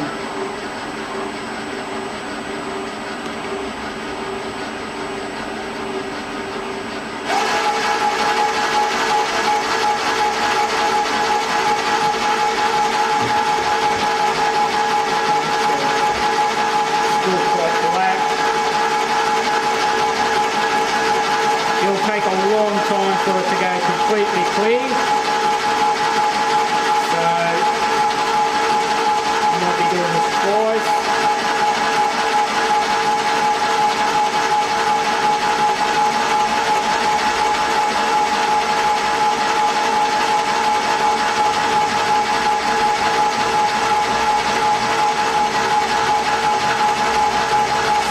You can see it's still quite black, so if you go from black to yellow and you haven't got all the black out, you're gonna change the colour of the yellow. So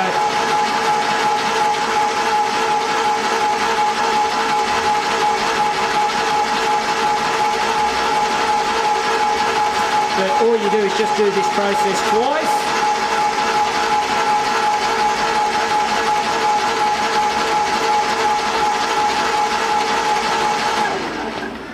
I'm just going to put a bit more polylube in it just to try and clean it up a bit more. Sorry, some hose flush, try and get it a bit cleaner.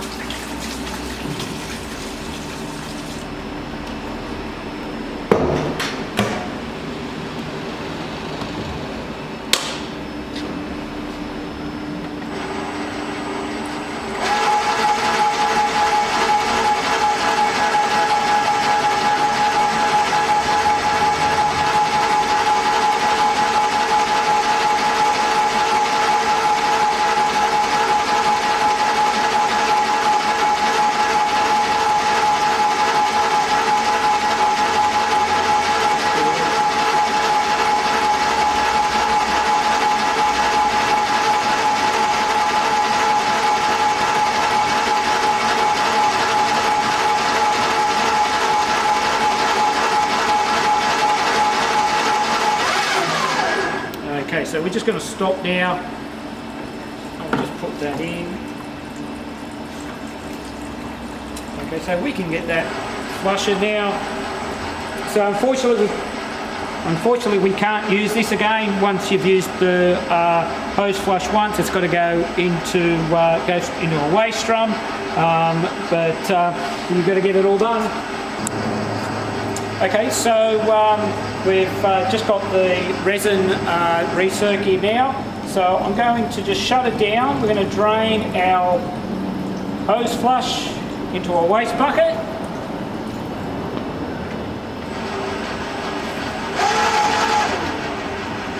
So we just want to put that into the waste bucket. You can see it's still a little bit murky.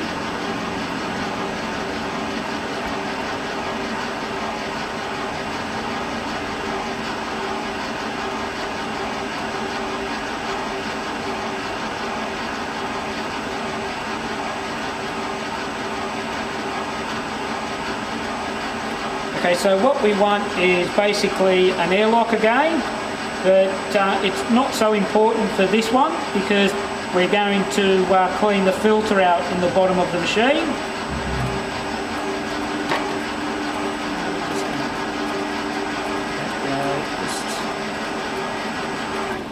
Just turn it off. And the first thing is once again just another rag with some acetone. Give it a good clean.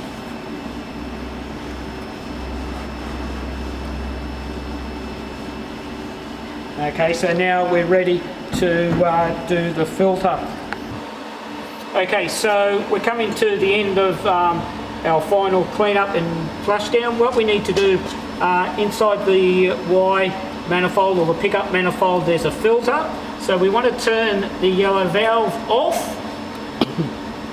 So there shouldn't be any fluid in anyway because we've got an airlock. We just want to crack that. That just needs to be just firm. It doesn't need to be super tight. And then just put a waste container underneath.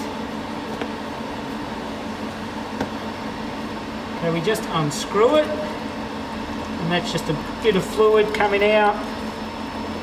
Now we can just put that there on the ground. Now the filter. Okay, so this is the filter. You can see it's a much coarser filter than we get in the guns. But all it needs is just a brush out with some acetone.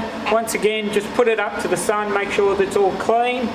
Then really that's it. So we just want to wash any acetone, any ISO that's on the thread, because if you don't wash the ISO off, it'll crystallise and then you'll have to use a heat gun to actually heat it up.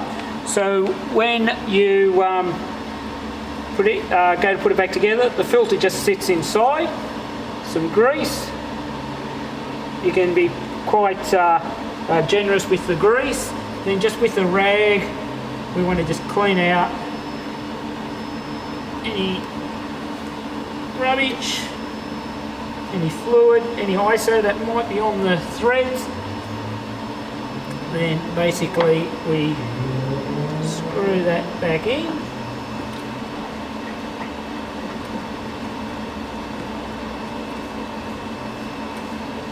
Now you may sometimes need to give that a good brush and a good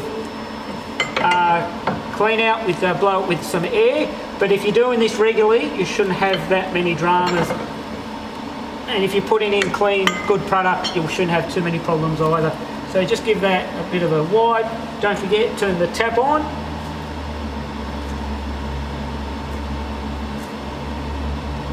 Okay, so now we're basically ready for the poly lube. Okay, so we've cleaned the filter, we've put it back in, it's ready to go. We've still got the ISO recirc line in our waste bucket. So in this container I've got some clean poly lube. You want to put in about 2.5 litres.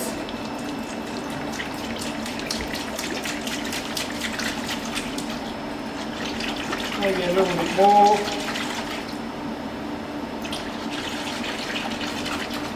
Okay, and now we had an airlock and we drained the filter anyway, so we'll roughly know when the clean poly lube is starting to come out.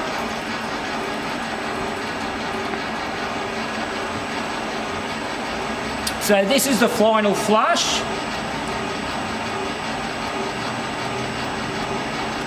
So if we run through this polylube and it's not clear yet, you may need to run some more polylube through, but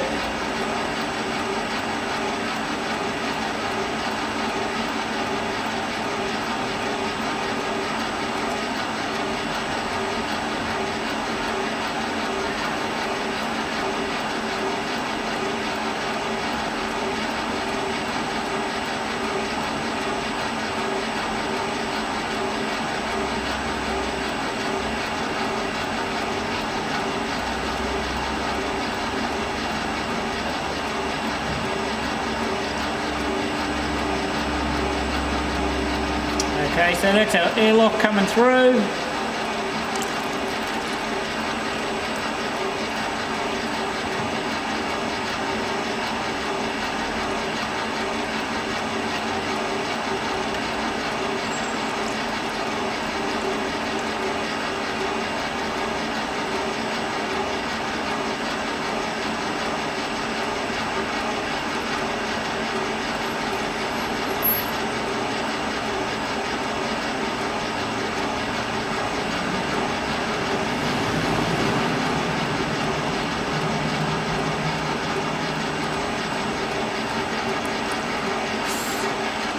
So that's still a bit murky, so I might just put a little bit more polylube in that. We'll just run a bit more lube through.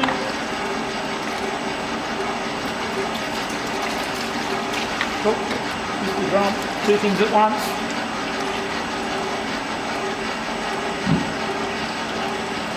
Okay, so that's coming out a lot cleaner now. A lot happier with that.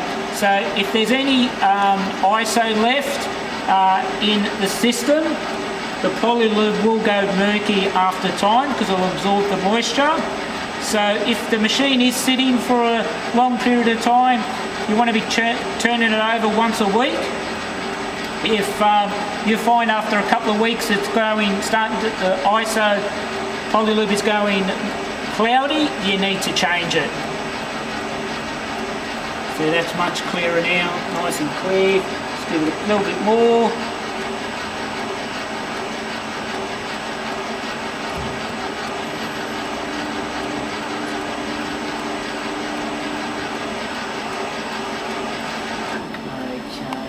So basically that's the flush done on the ISO side. So what we just need to do, what you need to do now is just repeat what I've done on the ISO side on the resin side. Drain the hose flush, clean the filter out, put it all back together, put the polylube in, flush it out. But just remember, if you're changing colour, you may need to do that resin 2 times, even 3 times with the hose flush. You just want to try and get as clean as possible. So that's about it. I hope this series of videos help. If you've got any questions, don't hesitate to call Rhino Line in Tech Department. You'll be talking to me, or you'll be talking to Rob, our Tech Manager, and don't forget you've got the sales guys as well that can help you with any information you need on products. So don't hesitate to call and enjoy using your E10.